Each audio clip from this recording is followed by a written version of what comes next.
interior, era em órgãos. Com a questão do planejamento dos mestrado, orientada de grupos, Pessoas interessadas em trabalho, as classes médias no Brasil, né? Projeto que o Florestan encaminhou. Dava aula chamada escritora voluntária e saía no Carregava no colo, lá na roça, os vizinhos, os avós que tinham sido escravos.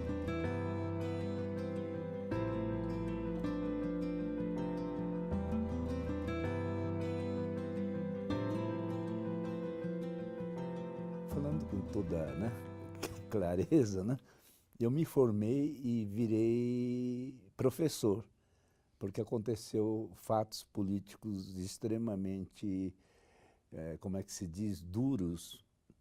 Na época que eu entrei para a faculdade, houve a eleição do Jânio Quadros, né, em janeiro, ele tomou posse, em agosto ele já renunciou, né? Quando me formei, houve o golpe militar, né? Então, eu tive que centrar, né, as minhas preocupações dentro de uma linha de pesquisa que o próprio Florestan Fernandes traçou para mim, porque naquela época era o catedrático que traçava, né, as preocupações.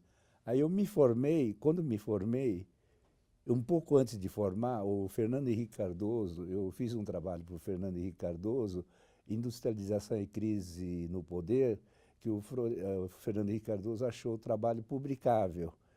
E eu tenho a impressão de que isso marcou, digamos, um clima favorável para eu tornar professor, porque logo depois que eu formei, o professor Otávio Ianni me disse, Cedi, o professor Florestan Fernandes quer falar com o senhor.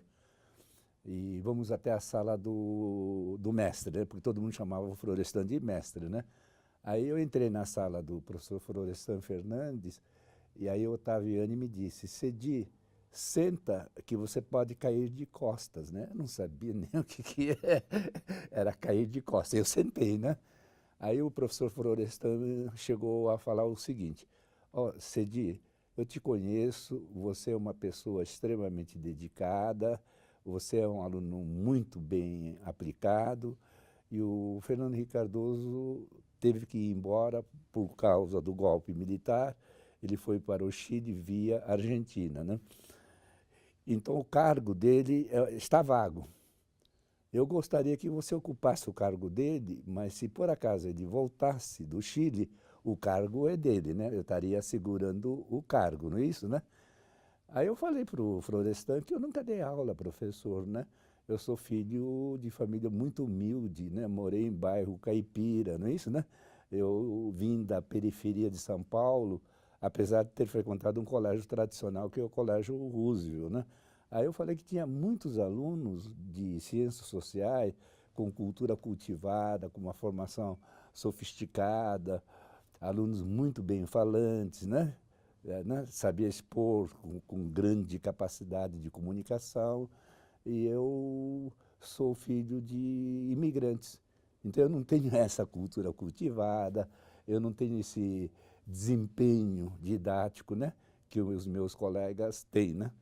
Aí ele falou, não, Cedi, você tem uma coisa que eles não têm.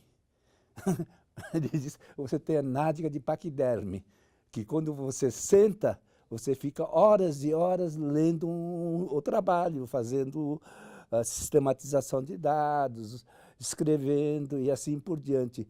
Eu, na minha carreira, eu já vi muita gente brilhante se perder porque não tem exatamente essa bunda pesada que você tem, né? E tal, e então eu confio em você. E outra coisa que ele falou para mim, você aprende a dar aula apanhando dos alunos. Não é isso, né? Quer dizer que quando você entra na sala de aula, você nunca deu aula, você se atrapalha, você tem problemas, essas coisas todas, né? Então, eu gostaria que você aceitasse, né? Falei, mas tudo bem, professor, né? Eu vou aceitar, né? Porque é um convite muito honroso. E me formei e acabei virando, né, professor assistente. Naquela época falava instrutor extranumerário, não é isso, né? Mas um pouco antes, o Florestan, o Iane, já tinha me indicado para ser professor na Faculdade de Filosofia, Letras e Ciências Humanas de Araraquara, como assistente do professor Juarez Brandão Lopes, né? Então eu dei durante um ano e meio, curso em Araraquara, que depois virou a Unesp. Aí eu me tornei o professor do departamento, não departamento, naquela época não existia departamento, o que existia era a cadeira de Sociologia 1. Aí eu comecei dando seminário no curso de Métodos e Técnicas de Pesquisa, que o professor responsável era o professor Otávio Iane, e trabalhava com o professor Otávio Iane a professora Lourdes Sola, não é isso, né? Então eu comecei a trabalhar nesse curso de Métodos e Técnica de pesquisa, né? E a verdade é que o Florestan, ao contrário do que muita gente diz, ele não obriga a pessoa a fazer determinado tipo de pesquisa, não é isso, né? Quer dizer, ele não dá o tema para você fazer, não é isso, né? Mas, de qualquer forma, como tive que fazer um projeto de pesquisa, eu fiz um projeto de pesquisa sobre a formação das classes médias no Brasil, né? Projeto que o Florestan encaminhou para a FAPESP, mas antes, devido ao Florestan Fernandes, já tinha sido bolsa de iniciação científica da FAPESP como aluno. E eu ganhei essa bolsa de iniciação científica, foi um dos primeiros bolsistas de iniciação científica da FAPESP, porque a FAPESP, na verdade, começou na década de 70, né? Bem no início da década de 70, não é isso? E o Florestan gostou do trabalho, e a Maria Alice Forac, que me orientava, disse: Cedi, fala com o professor que você pode transformar esse relatório que você escreveu em mestrado. Mas eu falei que não, mas ela não tem, né, a estatura de um mestrado, e eu não vou falar com o Florestan para transformar, né, um relatório de pesquisa num mestrado. E com o tempo, né, esse projeto foi aprovado pela FAPESP, não é isso, né, como projeto de pesquisa, e a FAPESP financiou a pesquisa, né?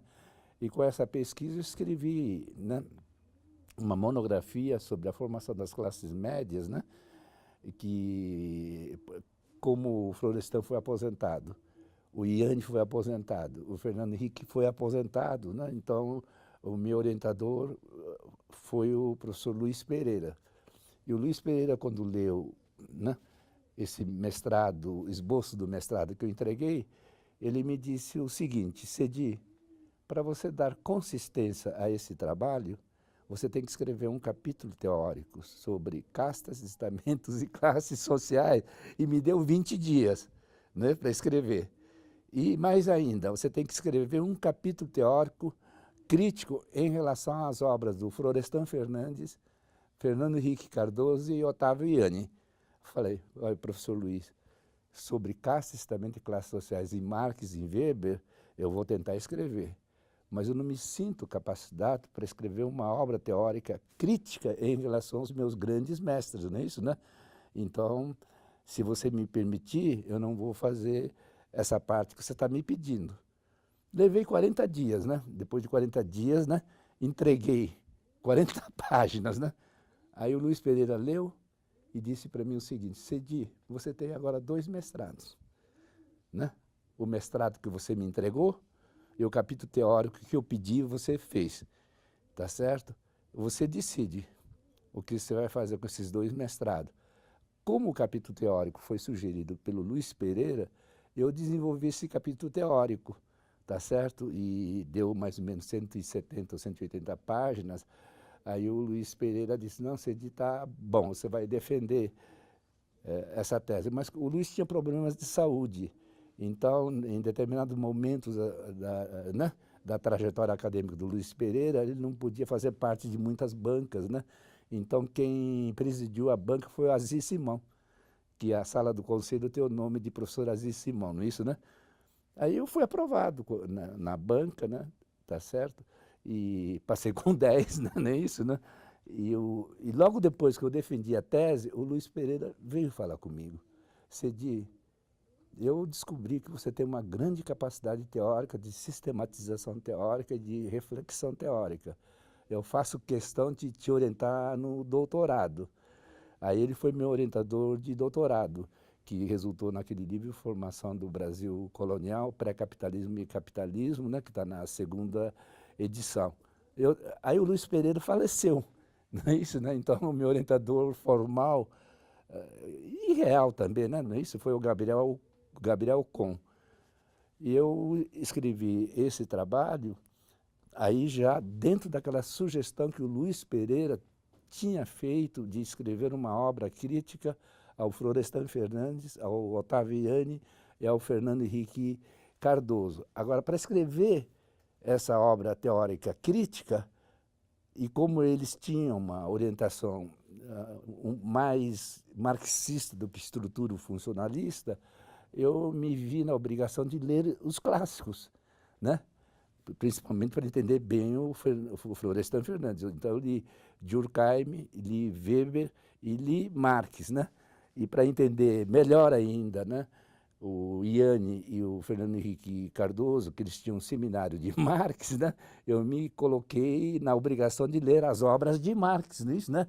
Porque de uma forma ou de outra, né, os teóricos que informavam os grandes mestres eram, de fato, Marx, Weber e Durkheim, não é isso, né? E levei um certo tempo, porque eu tive problemas familiares, problemas vários, né? Não é isso, né? Que um ser humano tem no contexto da família, né? Isso interfere na vida acadêmica. E aí depois acabei fazendo. Eu levei muito mais tempo fazendo a pesquisa teórica, de leitura teórica, do que escrevendo. Escrever mesmo, eu escrevi esse livro em 60 dias. Não é isso, né? Porque eu lia tomando nota, né? Então tinha milhares de fichas e assim por diante. Eu, quando defendi essa tese, a banca achou, o Verfort disse que é uma das melhores teses de doutorado que ele tinha examinado juntamente com a tese da Laura de Mello e Souza, não é isso, né? Que eram teses brilhantes, né? O Gabriel disse o seguinte para mim: Cedi, agora ninguém vai te segurar, você vai subir, que nem um rojão. Não é isso, né? E o Yanni, como eu critico meus grandes mestres, e a gente estava na banca, ele é criticado também, né? Mas ele acolheu, né? Com entusiasmo, e eu sei que ele indicava para os alunos dele, indicava para os colegas professores, e com isso, né, o meu doutorado adquiriu um perfil acadêmico em nível que eu posso dizer que ela tinha excelência acadêmica em termos de reflexão. E imediatamente depois que defendi o doutorado, o pessoal pediu para me inscrever como orientador do programa de mestrado e doutorado, e sabe que tem fila, né? Primeiro você tem que fazer para mestrado e depois tem que fazer para doutorado. Enquanto estava sendo regularizada a minha inscrição para mestrado, surgiu a eleição para coordenador de pós, e aí eles me elegeram coordenador de pós, né? Me formei já imediatamente, né? Fui ser coordenador de pós. E na coordenação de pós, bem, um coordenador de pós não tem que orientar só o mestrado, tem que orientar o doutorado também, né? Aí imediatamente, né, tá certo, eles instruíram todo um processo de orientação para doutorado, e aí também fui orientador de doutorado. Eu sei que essa trajetória toda, atualmente eu tenho 81 mestres e doutores formados, mais ou menos 38 mestres e 43 doutores formados, né? Não é isso, né? Então eu formei muita gente, né? Tá certo? Muitos são professores de universidades conceituadas, o Carlos Eduardo da Rosa Martins, que você conhece, não é isso, né? Ele foi chefe do Departamento de Ciência Política da Federal do Rio de Janeiro. O Mauro Iazzi, que foi candidato a presidente da República, né? Pelo PCdoB, se não me engano. PCB, né? Não é isso, né? E o Mauro Iazzi dá aula na Universidade Federal do Rio de Janeiro. Não é isso, né? E ele é uma pessoa de uma excelente formação e é uma pessoa muito prestigiada como intelectual, também como político, não é isso, né? Então eu fico muito feliz porque eu tenho meus alunos dando aula na Federal do Rio de Janeiro, na Federal do Rio Grande do Sul, na Universidade Federal de Minas Gerais, eu tive também na Universidade de Brasília, Santa Catarina e em vários outros locais. Então, eu acho que formei pesquisadores e professores, não é isso, né? Que dão aula nas melhores universidades brasileiras, né? Por um conjunto de circunstâncias, né, tá certo? Como eu fui militante enquanto era aluno do Partido Comunista, não é isso, né? Essa militância também dá uma presença, um perfil, entre aspas, 500 aspas, de uma certa liderança, não é isso, né? Então eu fui vice-presidente do CEUPS, né, tá certo? Enquanto aluno, eu fui presidente da Associação dos Sociólogos do Estado de São Paulo, eu fui secretário executivo da Sociedade Brasileira de Sociologia, fui, né, além de coordenador de pós 2 vezes, né, tá certo? Eu fui chefe de departamento e o chefe de departamento, eu quando voltei do Japão, em 97 para 98, então de 97 para 98. Até aquela data, o chefe nunca era reeleito, mas quem me indicou para ser chefe foi o Chico de Oliveira, porque eu, quando voltei, ele estava deixando a vice-coordenação da pós. Aí falou, Cedi, já que você está voltando do Japão, eu estou sugerindo o seu nome. Aí eu fui eleito por aclamação. Aí o Chico disse, bem, Cedi, isso é um caminho aberto para você ser chefe de departamento. E depois de um ano, acabei sendo o chefe de departamento. Só que eu disse para o Chico, oi, Chico, eu não sou candidato de mim mesmo, né? Alguém tem que lançar o meu nome, não é isso, né? Aí o Chico falou que, né, que não, que eu gostaria que o professor Cedi se candidatasse a chefe de departamento e tal. E até aquela data, nenhum chefe de departamento foi reeleito. A partir da gestão que eu fiz, o chefe de departamento, todos eles foram reeleitos, não é isso, né? Então também, né, porque 2 anos é muito pouco, né? Então 4 anos seria um período razoável. Na segunda vez que fui chefe de departamento, eu fui eleito por aclamação. Aí o Chico disse, Cedi, você vai ser o diretor da faculdade. Não é isso, né? E aí eu me candidatei, né, tá certo? Porque algumas pessoas falaram que eu tinha que ser diretor da faculdade e assim por diante, numa disputa paritária, né, isso, né? Alunos, professores e funcionários, né, tá certo? Eu ganhei tanto no voto paritário como no lema da Revolução Francesa, um homem, um voto. Então eu ganhei também na totalidade dos votos e ganhei também na eleição paritária e acabei virando diretor da faculdade. Antes de terminar, né, como diretor da faculdade, eu fui convidado para ser pró-reitor de Cultura e Extensão Universitária, né, que tem que passar na votação pelo Conselho Universitário, e acabei sendo pró-reitor de Cultura e Extensão Universitária, né? Eu, como professor, como estive em 1970 num curso de desenvolvimento regional promovido pelas Nações Unidas no Japão, em Nagoya, não é isso? Eu acabei, com esse curso, tendo relações com ministros de Estado do Japão, né? Ministério da Educação, Ministério dos Negócios Exteriores. Eu tive muitos contatos com universidades japonesas, né? Não é isso, né? Então eu acabei fazendo também, entrei numa equipe de pesquisa, né, com estudantes da Ásia e acabei escrevendo um artigo para as Nações Unidas no curso promovido pelas Nações Unidas pelo governo japonês, uma monografia em conjunto chamada Polos de Crescimento, né? Toyama, Takaoka, como polos de crescimento industrial do Japão. É claro que isso dá um certo prestígio, não é isso, né? Porque as próprias Nações Unidas produziu como documento das Nações Unidas, e com isso eu comecei a transitar mais internacionalmente, não é isso, né? Acabei virando professor numa universidade muito tradicional do Japão, na região de Nara, né, que chama Tenri University. Acabei virando professor titular nessa universidade e, em vez de ficar 1 ano lá, eu fiquei 2 anos. E por ter ficado 2 anos, eu comecei a ter contato com a Universidade de Osaka, Universidade de Kyushu, Universidade de Tóquio de Estudos Estrangeiros, Universidade de Kyoto de Estudos Estrangeiros, né, tá certo? E com isso, né, acabei tornando uma pessoa de articulação de convênios com universidades japonesas, né, tá certo? Então, eu fiz vários convênios com universidades japonesas, né? E ao mesmo tempo, né, um professor da Universidade de Tsukuba, que tem 3 prêmios Nobel na área das ciências exatas, ele foi ser professor na Universidade de Salamanca, ele me convida para dar 2 conferências, acabei indo para a Universidade de Salamanca, eu estive na Universidade Autônoma de Barcelona, estive em Coimbra e várias outras universidades da Europa, né, tá certo? Com isso eu adquiri, né, esse trânsito internacional. E isso foi bom, de uma forma ou de outra.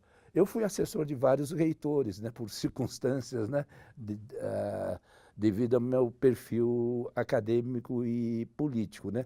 Então, eu fui assessor do reitor Lobo, né, tá certo? Depois fui assessor do professor Fava, que era diretor científico da FAPESP, né. E eu trabalhei com o professor Jacques Markovic, trabalhei com o professor Melfi, na gestão do Melfi eu virei diretor, e na gestão do professor Grandino, né, tá certo? Eu fui o coordenador do projeto de 2.000 bolsas para todos os alunos do curso de Ciências Sociais, né? Então, em linhas gerais, é isso. Eu publiquei durante toda a minha trajetória, né, 7 livros, né, não é isso, né? Os livros mais conhecidos é Caça, Estamento e Classes Sociais, e a Formação do Brasil Colonial, Pré-Capitalismo e Capitalismo, né? E publiquei cerca de 30 e poucos capítulos de livros, né?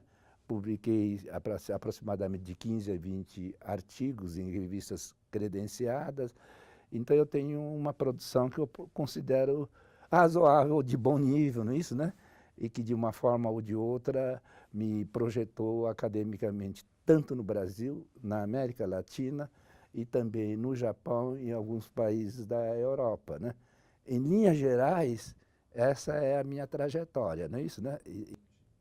A vida acadêmica é cheia de paradoxos, né? Teve uma época que todo mundo queria dar Marx, não é isso, né? E ninguém queria dar Weber. E como tinha escrito esse livro, Caça, Estamento e Classes Sociais, o pessoal fala, não, Cedi, você entende de Weber, então, né, você poderia dar o curso de Weber. Eu achei marcante dar o curso de Weber, sabe por quê? Porque isso marcou. Marcou porque eu escrevi Caça, Estamento e Classes Sociais, né? Eu era tido no departamento também marxista e, ao mesmo tempo, weberiano. E a partir daí surgiu o Jacob Gorenda e me chama de marxista weberiano, não é isso, né? Então, eu talvez tenha inaugurado essa linha de pesquisa, em termos de reflexão teórica, dentro do campo do marxismo weberiano, não é isso, né? Então, eu tenho a impressão de que, se o departamento tem alguma tradição nessa área, eu, de uma forma ou de outra, pertenço a essa tradição. Eu também achei que o meu livro Caça, Estamento e Classes Sociais, eu estou respondendo, né, tá certo, a um conjunto de intelectuais que não admite uma estrutura de casta, nem uma estrutura estamental, mas baseado naquele famoso manifesto do Partido Comunista, que é a história das sociedades, né, a história de luta de classes. Então, eles veem luta de classe em todos os tipos de estrutura social. Então, eu queria demonstrar que isso era decisivamente anti-histórico, ahistórico, e, portanto, não é uma linhagem teórica marxista, né? Então, quando eu escrevi Casta, Estamento e Classes Sociais, eu estava respondendo que não, que tem estruturas específicas pré-capitalistas que não é estrutura de classe, que é casta, estamento e classes sociais. Então, nesse sentido, esse trabalho de reflexão teórica me deu também as chaves teóricas para fazer um trabalho crítico em relação ao Florestan Fernandes, Ottaviani e Fernando Henrique Cardoso, né? Eu, por exemplo, discordo que houvesse no Brasil colonial uma estrutura de castas. Eu acho que a estrutura foi estamental, não é isso, né? Então eu critico teoricamente, né, algumas né, reflexões que o Florestan faz, o Yanni faz e o Fernando Henrique Cardoso. Eu acho que isso marca, né, tá certo, um certo tipo de presença teórica no departamento, não é? E eu acho que isso marca, mas eu tenho uma outra coisa, que o departamento até, quando eu fui eleito coordenador de pós, nunca ocupou cargos importantes nas agências nacionais. Então eu comecei a conversar com todos os coordenadores do programa de pós para que a sociologia tivesse uma inserção boa. E eu me lembro que quando eu deixei a coordenação de pós, o Sérgio Adorno foi eleito membro do comitê da CAPES. Depois a professora Maria Arminda e vários outros, né? Eu fiz esse trabalho também junto ao CNPq. E o Flávio sempre diz, esse dia aprendi com você que para você ter uma posição na estrutura acadêmica, científica brasileira, você tem que trabalhar politicamente. Você não pode ficar esperando que os outros lembrem de você.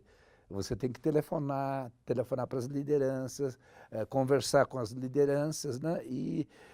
Porque o curso de sociologia era reconhecido no Brasil como o melhor do Brasil.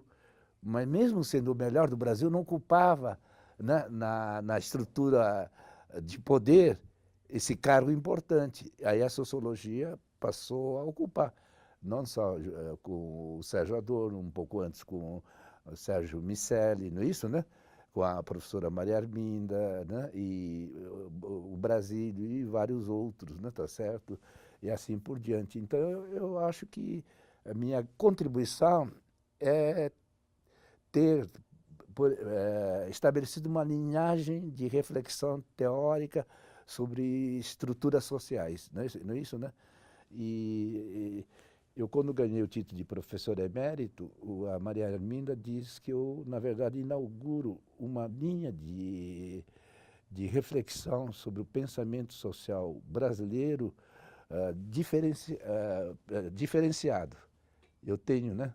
Eu tenho essa minha marca, né, tá certo, dentro, né, dos intérpretes do Brasil, né? E o Gabriel Kohn, ele, na orelha do livro sobre segunda edição da formação do Brasil colonial, ele diz que eu inauguro uma linha de pesquisa na linha de sociologia histórica extremamente inovador e que eu contribuí, né, para que essa linha tivesse, digo, uma presença teórica importante no pensamento social brasileiro, né? Então, eu tenho a impressão de que é por aí, né? Tá? Tudo bem?